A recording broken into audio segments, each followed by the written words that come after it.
Hello.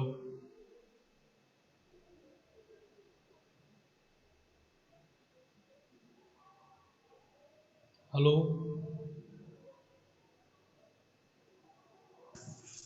Yes sir. आवाज आ रही है?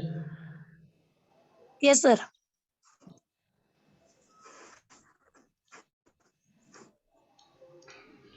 चलिए क्लास स्टार्ट करते हैं।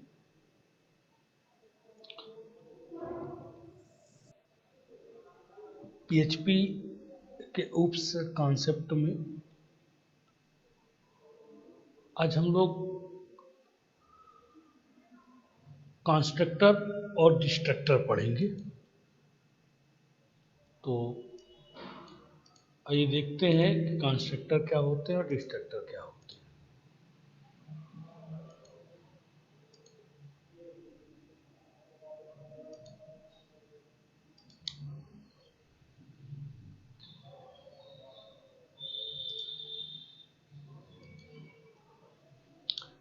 स्क्रीन दिख रही है आप लोगों को?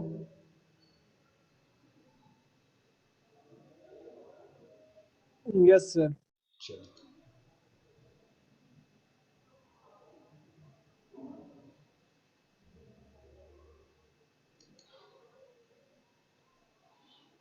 देखिए, जैसा कि हम लोगों को पता है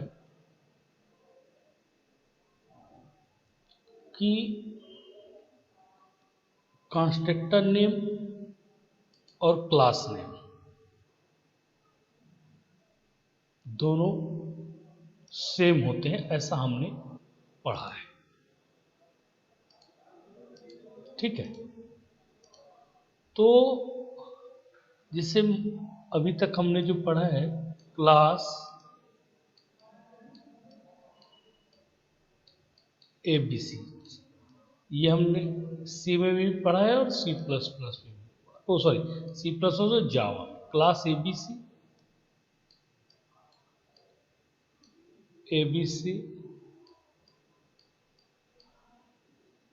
नहीं, हाँ, और इसके बाद ये कंस्ट्रक्टर्स की अपनी कोई कहानी है।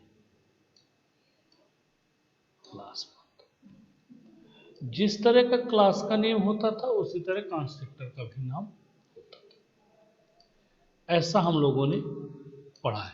इसके पहले कीवर्ड्स आप पब्लिक यूज कर सकते हैं, लेकिन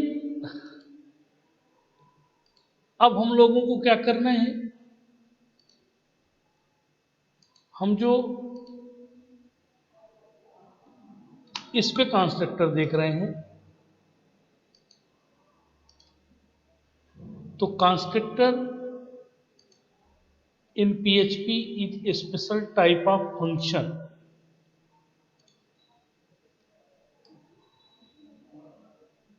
ऑफ ए क्लास। कह रहा है कंस्ट्रक्टर क्लास का एक स्पेशल प्रकार का फंक्शन है विच इज ऑटोमेटिकली एग्जीक्यूटेड। ये स्वतः एग्जीक्यूट हो जाते हैं कब? जब किसी क्लास का ऑब्जेक्ट इनिशिएट किया जाता है अथवा क्रिएट किया जाता है। मतलब क्लास का ऑब्जेक्ट क्रिएट होता है कि ये ऑटोमेटिकली क्या हो जाते हैं, एग्जीक्यूट हो जाते हैं। Constructor is also called magic function. Java में, सॉरी, PHP में कंस्ट्रक्टर को मैजिक फंक्शन के नाम से भी जाना जाता है। Magic method is start usually with two underscore.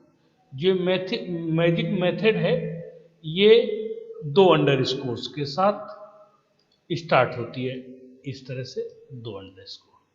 ठीक है।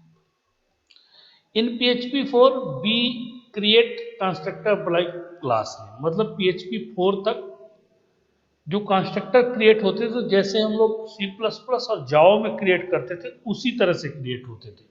मतलब क्लास नेम और कंस्ट्रक्टर नेम दोनों एक जैसे होते थे।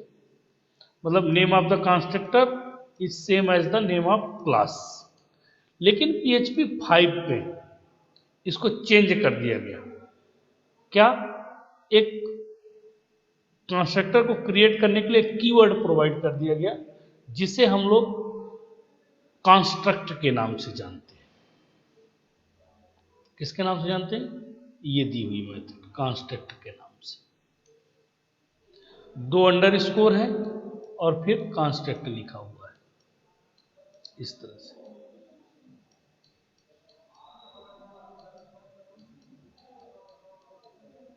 ठीक, अब ये कीवर्ड है जिसके द्वारा हम कंस्ट्रक्टर पीएचपी में यूज करेंगे। तो अगर आप वर्जन 4 के पहले काम कर रहे हैं, 4 तक काम कर रहे हैं, तो हमारा पुराना वाला कॉन्सेप्ट ही काम करता है, जिसमें हम क्लास नेम और कंस्ट्रक्टर नेम एक जैसे करते हैं। लेकिन अगर 5 या एबव वर्जन पर हम काम कर रहे हैं तो ये पहले देखिए, यही खूबसूरती, पहला वाला भी कॉन्सेप्ट करेगा, लेकिन अब इसके लिए एक कीवर्ड कंस्ट्रक्टर दे दिया गया है जिसका प्रयोग करके हम कंस्ट्रक्टर को यूज कर सकते हैं। अब कंस्ट्रक्टर को डिफाइन कैसे करते हैं? तो पीएचपी स्क्रिप्ट में क्लास और क्लास का नेम जो भी तुम देना चाहो, फिर कंस्ट्रक्टर कंस्ट्रक्ट,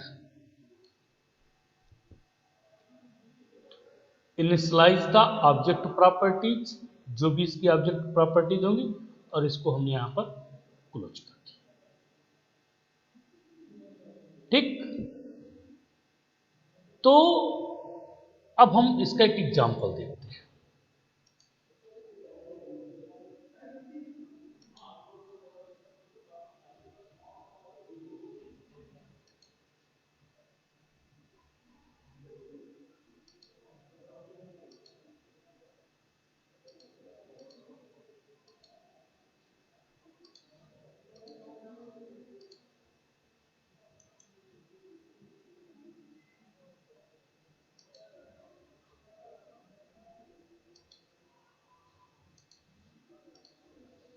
देखिए, एक कंस्ट्रक्टर्स को डिफाइन करने के लिए क्लास एग्जाम्पल, मेरी क्लास का नाम क्या है? एग्जाम्पल है। पब्लिक फंक्शन, और ये दो आपके अंडरस्कोर है, construct keyword, echo hello SICS, इसको H1 कर दीजिए।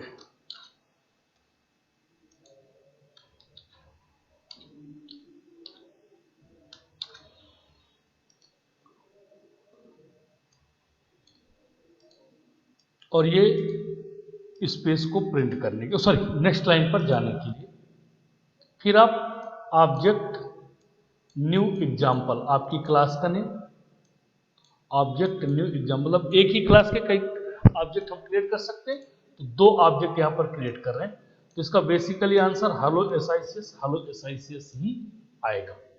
आइए देखिए,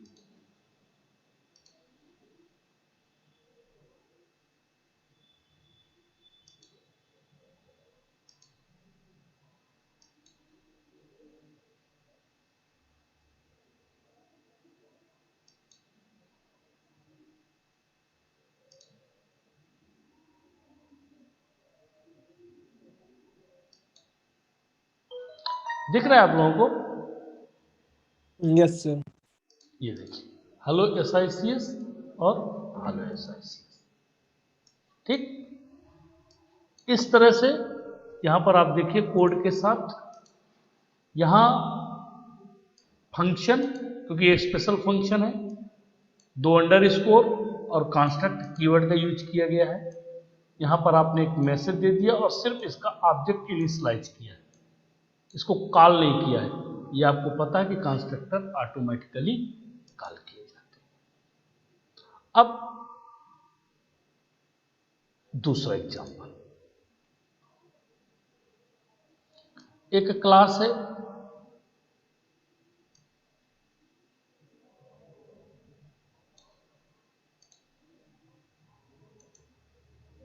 पर्सन नाम की, ठीक है। उसमें दो वेरिएबल है, एक एफ नेम है और दूसरा एल नेम है, और दोनों वेरिएबल उसके क्या है, प्राइवेट है। फिर constructor public function construct F name, और ये आर्गुमेंट पास कर दिया हमने पैरामीटर के लिए। ये एफ नेम और L name echo initialising the object को बताएगा कि ऑब्जेक्ट इनिशियलाइज होगा। दिस एफ नेम जो भी फर्स्ट नेम होगा, एल नेम जो भी एल नेम होगा। अब एक मेथड है पब्लिक फंक्शन शो नेम। अब आप देखिए यहां पर मेथड और कंस्ट्रक्टर में क्या डिफरेंस है, इसमें दो अंडर स्कोर हैं, इसमें कहीं कुछ भी नहीं है। इको माई नेम इज जो भी होगा उसे यहां पर क्या कर देगा, प्रिंट कर देगा। ओबीजे न्यू पर्सन, दो नाम दिए हैं, एक फर्स्ट नेम है एक लास्ट नेम है, और हम शो नेम ये इस मेथड को यहां पर कॉल कर रहे हैं। ये कंस्ट्रक्टर को कॉल नहीं कर रहे हैं हम लोग, कंस्ट्रक्टर की वैल्यू ऑटोमेटिकली इनिशियलाइज हो जाएंगी, और शो नेम को हम यहां पर कॉल कर रहे हैं। आइए देखिए इसको,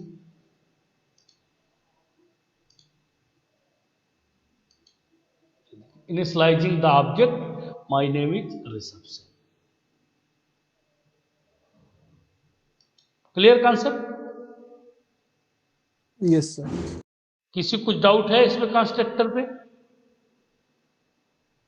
किसी को भी डाउट हो तो बताओ, किसी को भी?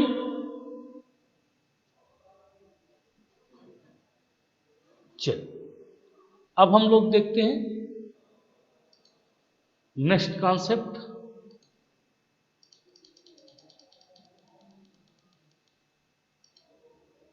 पीएचपी में कंस्ट्रक्टर ओवरलोडिंग, क्योंकि आप लोगों ने जावा में भी पढ़ा है, सी प्लस में भी पढ़ा है, तो हैबिट है आप लोगों को ओवरलोडिंग करने की। तो आइए देखिए ओवरलोडिंग क्या होती है। PHP does not support function overloading, hence we cannot have multiple implementation for constructor in a class। बस समझ में आ गया कि PHP Yes, में ओवरलोडिंग का जब कॉन्सेप्ट नहीं है, जब फंक्शन को ओवरलोड नहीं कर सकते, जब मेथड को ओवरलोड नहीं कर सकते, तो फिर कंस्ट्रक्टर भी ओवरलोड नहीं होगा। अब तुम्हारे दिमाग में एक बात आ रही होगी कि सर मेथड ओवरलोडिंग नहीं है, कंस्ट्रक्टर ओवरलोडिंग नहीं, लेकिन कभी कभी ऐसे आवश्यकता पड़ जाती है कि हमें ओवरलोड करना पड़ जाता है, तो उसके लिए मैजिक मेथड प्रोवाइड की गई। मैंने बताया था ना 9 मैजिक मेथड है पीएचपी के अंदर, तो दो तो हम लोग पढ़ ही रहे हैं, कंस्ट्रक्टर और डिस्ट्रक्टर है ना, और 7 और है। उन 7 को यूज करके हम लोग ओवरलोडिंग के कॉन्सेप्ट को, जैसे मल्टीपल इनहेरिटेंस को डायरेक्टली जावा में नहीं सपोर्ट कर सकते, लेकिन इनडायरेक्टली सपोर्ट के लिए हमको किसकी आवश्यकता पड़ती है, इंटरफेस की। उसी तरह से इसमें डायरेक्टली ओवरलोडिंग पॉसिबल नहीं है। अगर बिना ओवरलोडिंग के तुम्हारा ना चले, बिना ओवरलोडिंग के तुम्हें मजा ना आए, तो उसके लिए फिर मैजिक मेथड्स है, उन मैजिक मेथड्स का प्रयोग करके हम लोग ओवरलोडिंग के कॉन्सेप्ट को संपन्न कर सकते हैं। ठीक, अब देखिए पीएचपी डिस्ट्रक्टर। पीएचपी 5 में इंट्रोड्यूस किया गया है डिस्ट्रक्टर। ये similar to that of other object oriented, जैसे दूसरी ऑब्जेक्ट ओरिएंटेड लैंग्वेज में डिस्ट्रक्टर का क्या काम होता था, आप कंस्ट्रक्टर के द्वारा इनिशियलाइज की गई मेमोरी को क्या करना, रिलीज करना। तो सिमिलर दैट अदर सच है सी प्लस प्लस या जावा जो भी है, दूसरी लैंग्वेजेस में डिस्ट्रक्टर का यही काम था कि कंस्ट्रक्टर और डिस्ट्रक्टर कंस्ट्रक्टर मेमोरी को इनिशियलाइज करता है और ये मेमोरी को डिस्ट्रॉय करता है या फ्री करता है। The destructor method will be called as soon as all references to a particular object are removed or when the object is explicitly destroyed in any order in shutdown sequence। मतलब आपके constructor के द्वारा जो object create initialise किया गया है वो किसी भी ऑर्डर में हो, कैसा भी हो, लेकिन एक्सप्लिसिटली हो, इम्प्लिसिटली ना हो, एक्सप्लिसिटली हो, तो उसी क्या कर, जैसे वो शट डाउन होगा वो ऑटोमेटिकली रिलीज करके मेमोरी बाहर आ जाता है। We can create destructor for by using destruct, जैसे उसमें कंस्ट्रक्ट होता था, 2 अंडरस्कोर इस पे लगते हैं, ठीक है, ये, और डिस्ट्रक्ट लिख दिया जाता है, ठीक। कैसे? फंक्शन, इसका सिंटैक्स देखिए, क्लास नेम और ये आपका फंक्शन डिस्ट्रक्ट, और जो भी destroying the object or clean up resources here, जो भी आपको रिसोर्सेस को क्लीन अप करना हो तो आप यहां पर उसको लिख देते हैं और वो क्लीन हो जाता है। इसको एग्जांपल के थ्रू समझते हैं।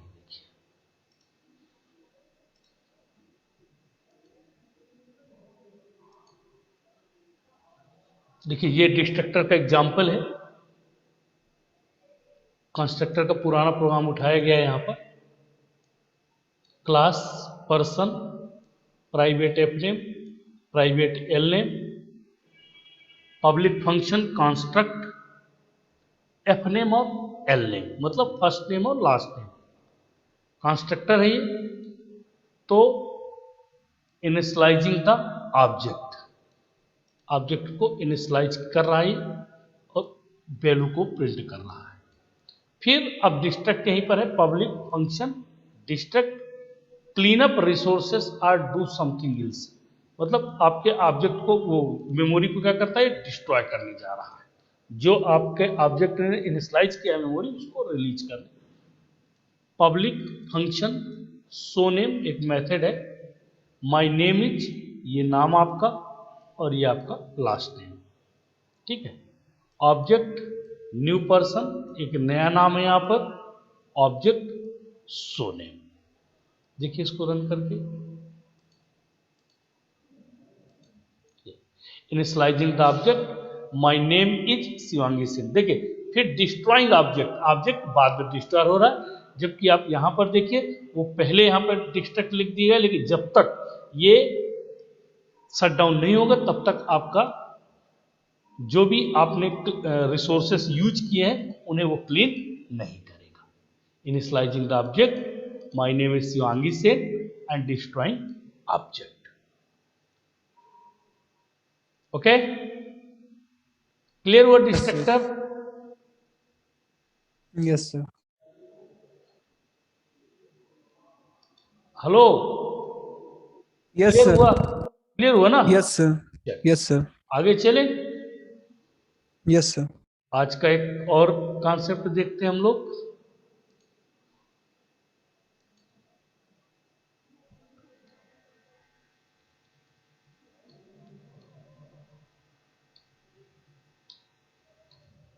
इनकैप्सुलेशन, पीएचपी में इनकैप्सुलेशंस क्या होता है?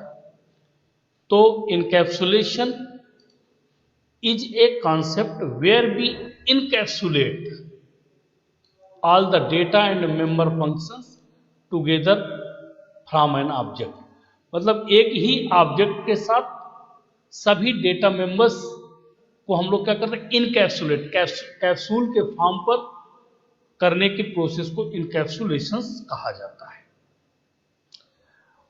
Wrapping up data member and method together into single unit, एक यूनिट्स में चाहे वो डेटा मेंबर्स हो चाहे मेथड्स को कॉल करने की प्रोसेस को इनकैप्सुलेशन कहते हैं। Encapsulation also allow a class to change its internal implementation, मतलब इनकैप्सुलेशन के द्वारा हम उसकी इंटरनल इंप्लीमेंटेशन, मतलब कोई मेथड कॉल कर रहे हैं लेकिन कॉल करते करते हम उस मेथड्स में चेंजेस भी कर सकते हैं without hurting the overall functioning of the system, मतलब बिना किसी प्रॉब्लम के हम उसको आसानी से उस कार्य को कर सकते हैं। Binding the data with the code that manipulates it's, मतलब डेटा को एक साथ बाइंड करने की प्रोसेस इनकैप्सुलेशंस कहलाती है। It keeps the data and the code safe from external interface. इससे क्या होता है, हमारा डेटा जो इंटरनली प्रोसेस होती है लेकिन हमारे एक्सटर्नल डेटा में किसी भी प्रकार का कोई प्रभाव नहीं पड़ता है। ये देखिए ये है, ये इनकैप्सुलेशन की प्रोसेस है। ये कैप्सूल है, जब तबीयत खराब होती है तो इसी तरह कैप्सूल खाते हो तुम लोग, ये क्लास, मेथड और वेरिएबल तीनों का कॉम्बिनेशन है कैप्सूल फॉर्मेट में, ठीक है। और ये जब ये काम होता है तो इसको क्या बोलते हैं, इनकैप्सुलेशन। अब आइए देखिए इसका एग्जाम्पल देखते हैं।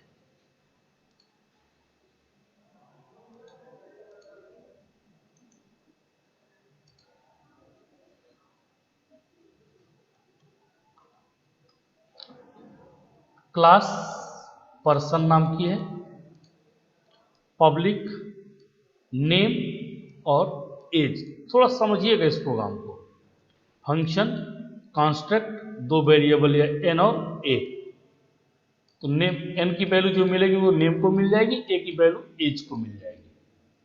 पब्लिक फंक्शन सेट एज, ये कंस्ट्रक्टर था और ये एक क्या है आपका फंक्शन है, मेथड है। एज नाम का वेरिएबल है, एजी इक्वल टू एजी, ठीक। Public function display, echo welcome this name, जो भी नाम तुम दोगे उसको प्रिंट कर देगा। Return this age this AG, मतलब जो एज और एजी ये दोनों एक हो जाएंगे, ये एज और एजी दोनों एक हो जाएंगे। लेकिन कैसे, दिस एज माइनस, ये चिन्ह काय का लगा हुआ है यहां पर, थोड़ा स्पेस किए रहा हूं, माइनस का, और दिस एजी, जो भी होगा उसे रिटर्न करके इसको प्रोवाइड कर देगा, ठीक। पर्सन, न्यू पर्सन, ऋषभ 13, कितना लिखा है 13, और क्योंकि कंस्ट्रक्टर को मिल रहा है तो नियमता इसको कितना होना चाहिए आंसर इसका, name welcome Rishabh your you are 13 years old. लेकिन पर्सन सेट एज 1, इस वेरिएबल को सेट एज दे दिया है एक, इसको 1 साल और दे दिया, तो रियल एज आपकी कितनी है 13 ईयर। अभी कितना आपने दे दिया 1, क्या आंसर आएगा, कोई जवाब दे सकता है इसका?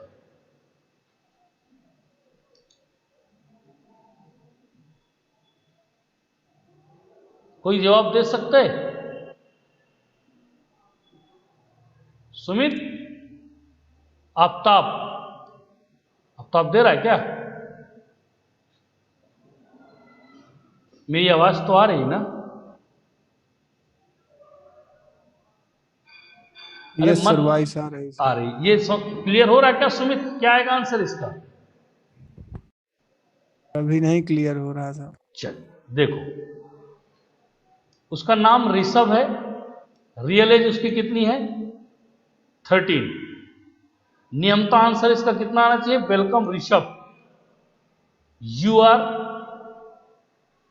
13 ईयर्स ओल्ड। लेकिन चूंकि इनकैप्सुलेशन हो रहा है तो रियल एज उसकी this age minus this AG, ये तो दिस एजी में 1 है और इसमें क्या है 13, 13 में 1 गया कितना आया 12, इको यू आर जो भी है तो 12 ईयर्स ओल्ड।